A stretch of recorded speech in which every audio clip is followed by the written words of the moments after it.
सलोनी बहुत ही सीधी और भगवान को मानने वाली थी, लेकिन उसकी सौतेली माँ उसके सीधेपन का फायदा उठाती थी और उस पर बड़े अत्याचार करती थी।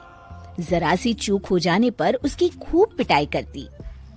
अरे सुनते हो, कोई लूला लंगड़ा देख इसकी शादी तय करो और इसे इस घर से बाहर का रास्ता दिखाओ। सलोनी के पिता जानते थे कि मीना एक चांडाल औरत है, इसलिए वो एक अच्छा घर देख सलोनी की शादी कर देते हैं। लेकिन वहाँ भी सलोनी से जलने वालों की कमी नहीं थी। सलोनी की ननद निकिता उसे बिल्कुल पसंद नहीं करती थी। सलोनी, बात तो सुनो जरा। जी कहिए। आज शाम को मेरे बॉस खाने पर आ रहे हैं। ध्यान रहे उनकी खातिरदारी में किसी प्रकार की कोई कमी नहीं होनी चाहिए। जी आपने कह दिया, बिल्कुल वैसा ही होगा। शाम को सलोनी जैसे ही गैस पर खाना चढ़ाकर वहाँ से जाती है। अभी इसके खाने का स्वाद बढ़ाती हूँ। निकिता गैस की आंच तेज कर देती है। थोड़ी देर में देखते ही देखते सारा खाना जल जाता है और पूरे रसोई घर में चारों तरफ धुआं फैल जाता है। अब आएगा मजा।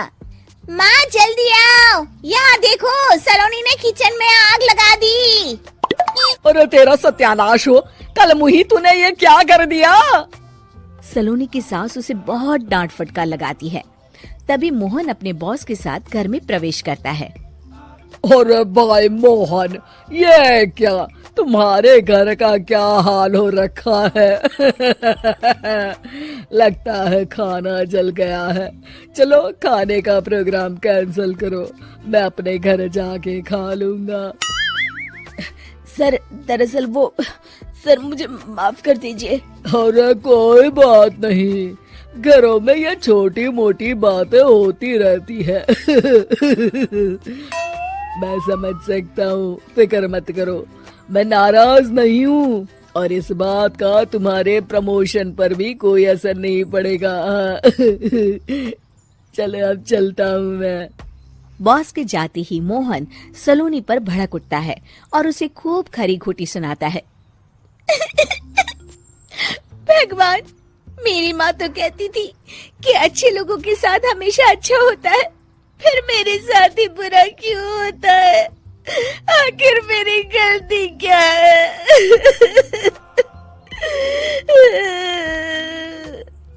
तभी आकाशवाणी होती है। बेटी, अब तुम्हें कोई दुख नहीं दे पाएगा। तुम्हारा बुरा सोचने वाले के मन की सारी बातें तुम पहले ही जान जाओगी। अगले दिन सलोनी निकिता को चाय देने उसके कमरे में जाती है। तब निकिता के मन में कुछ बातें चल रही थी। कल तो मैंने सिर्फ खाना जलाया था, अब तू देखती जा सलोनी, तेरा इस घर में जीना हराम कर दूंगी। अच्छा, तो ये बात है, अब इसे सबक सिखाना ही पड़ेगा। कुछ दिनों के बाद, सलोनी, मेरे कपड़े जल्दी से प्रेस कर दो, ऑफिस के लिए देर हो रही है। सलोनी मोहन के कपड़ों के पास प्रेस गर्म होने के लिए रख देती है और अपने कमरे में चली जाती है। तभी हॉल में निकिता आती है। सलोनी चुपके से उसे देख रही होती है। आज अगर मैंने ये कपड़े जला दिए तब तो पक्का मेरा भाई इस सलोनी की बच्ची को धक्के मार के घर से बाहर निकाल देगा। अरे तू क्या मुझे निकलवाएगी? महादेव है मेरे साथ। ठहर जा निकिता, आज तो तेरी खैर नहीं। सलोनी अपने पति मोहन को बुला लाती है और निकिता की सारी करतूत दिखाने लगती है। निकिता गर्म प्रेस मोहन के कपड़ों पर रखकर अपने कमरे में चली जाती है। मेरी बहन इतनी बड़ी चालबाज निकलेगी, मैंने तो सोचा ही नहीं था। मुझे माफ कर दो सलोनी, मैं तुम्हें गलत समझ रहा था। मोहन निकिता को बुलाकर उसे खूब डांट फटकार लगाता है। उस दिन के बाद से सलोनी की जिंदगी पूरी तरह बदल जाती है। सलोनी हर किसी के मन की बात सुन लेती थी। दूसरी तरफ निकिता का कोई भी दांव सलोनी पर नहीं चलता था और आखिरकार वो भी सलोनी के आगे घुटने टेक देती है। फिर एक दिन सलोनी की सास की सहेली ममता अपनी बहू कविता के साथ वहाँ आती है। कविता मन ही मन कहती है, अरे ये बुढ़िया पागल है जो मुझे यहाँ लेके आ गई। कहाँ मैं अपनी किटी पार्टी छोड़ के इसके साथ यहाँ मरने आ गई। पता नहीं कब तक इसे झेलना पड़ेगा। अरे ये जल्दी मरे और इसकी सारी जायदाद मेरे नाम हो जाए। सलोनी कविता की सारी बातें सुन लेती है। अरे कविता, तुम अपनी सास की जायदाद के लिए उन्हें झेल रही हो और उनके मरने का इंतजार कर रही हो। ये तो गलत बात है। सलोनी की बात सुनकर कविता बिना देर किए कहती है, अरे ये तुमने कैसे सुन लिया? ये सारी बातें तो मैं अपने मन से बोल रही थी। तुमने कैसे सुन लिया? बस फिर क्या था। ये सुनते ही कविता के बगल में बैठी उसकी सास उसकी चोटी पकड़ लेती है। क्यों रे कलमुही, तू मेरे बारे में ये सब सोचती है? मम्मी जी, मुझे माफ कर दीजिए। बड़ी आई मेरी जायदाद लेने वाली।